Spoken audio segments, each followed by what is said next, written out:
All right, you guys, I hope that montage got you ready to watch this elemental spear build in action.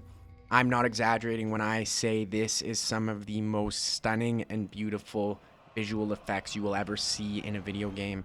I tip my hat to the developers. If you are playing this game, definitely go get this build. If you haven't played this game, I think after you watch this video, you're going to be encouraged to do just that. Today's video, I'm going to be showing you guys how to get the build. I'm going to be showing you guys some gameplay with me kind of talking over top, talking about some of the pros and cons and how you're going to want to effectively use this build. And then near the start of the video, for about 45 seconds, I'm going to show you guys just the game, no sound effects, and just the game music, because with the beauty of this build, I really do think that's the best way to enjoy it. Right off the start here, the first ability you're going to want, Siphon Storms. Performing Draupnir's Wail while a spear is imbued with Burn, Frost, or Bifrost creates an elemental storm. That is step one. I'm going to show you guys this right off the rip. You can see it, see the beauty, start to understand what we're going to be doing. Beautiful and devastating. Very, very powerful. But just step one. This is step two. Elemental Hunter. Throwing a spear will cause the next spear to form with a random elemental siphon. So as I run through these throws, you're going to see the randomness that comes up. But we have to remember, if we get the Burn, Frost, or Bifrost and trigger it, we're going to create the storm. But the double-edged nature of this build is right now we're going to have 8 different spears in the field, each with its own elemental damage attached to it. And then we create the storm and we get the visual overload.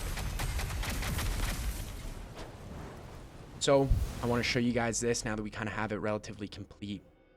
Just the music, so you can try to see how beautiful this really is.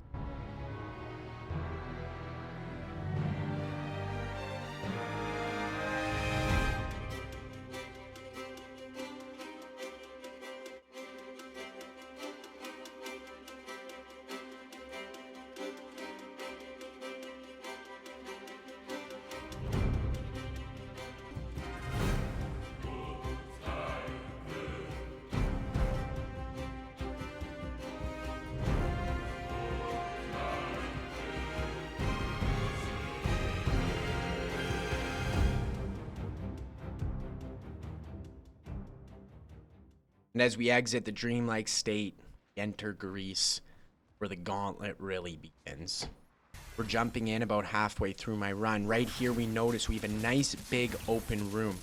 This build, in these situations, is very, very strong.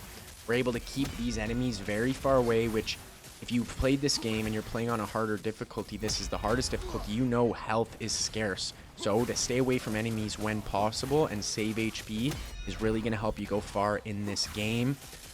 And when you do have an enemy come into you, like I'm about to get here, do your best, get a nice evade, regroup, recenter. Again, in a big open space like this, stay away, play it safe. It does enough damage that you can dispatch of the enemies rather quickly. But in the next room, we're going to be faced with a different challenge, where this build does struggle a little bit. So this is the gauntlet. You can see at the top we have a timer ticking, 240 seconds right now. We're going to have to dispatch of 20 enemies. But the developers are forcing us to play differently. We have a very tight arena here where we have to try to play aggressive and get the spear melee attacks involved when possible. But if you can play effectively, you're going to be able to try to keep the enemies away a little bit, so you can use the strength of this build, which is the ranged attacks. That's your best friend right there, the Gale Force. In this fight, I should have been using it more. That was my fault. So if you use this build, use your Gale Force. Get the enemies away from you so that you can pick them up at range. See it again there, right? Devastating attack, and that's going to open up the actual strength of this build. So again, if you do get this build, definitely use the Gale Force a lot. What a beautiful kill. I'm going to rewind that for you guys so you can just watch that. What an amazing game. What a beautiful kill. Just the physics involved is great. Right here, we get a Cyclops, a little bit slower. That plays to our strengths, right? We can kind of move around the arena a little bit smoother. We're able to dispatch of him rather quickly. Got 100 seconds left, 4 enemies to go, and the challenge is really going to start here. Unfortunately, again, I don't play this very well. I get hit here, and I'm going to get hit again in a second. I should have been using that Gale Force. I should have been staying away, so I can't stress enough. If you do use the Gale Force effectively and not run in like I just did there, you're going to have a ton of success and start picking them off at range. So stay away from the melee attacks like I'm doing, but I'm going to stop talking for a second because right here, I think this is the most beautiful visual I've ever seen in a video game. We're going to watch that one more time.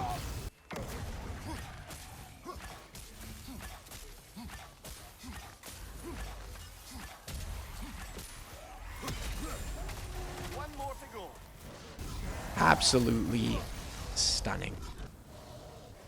Stunning.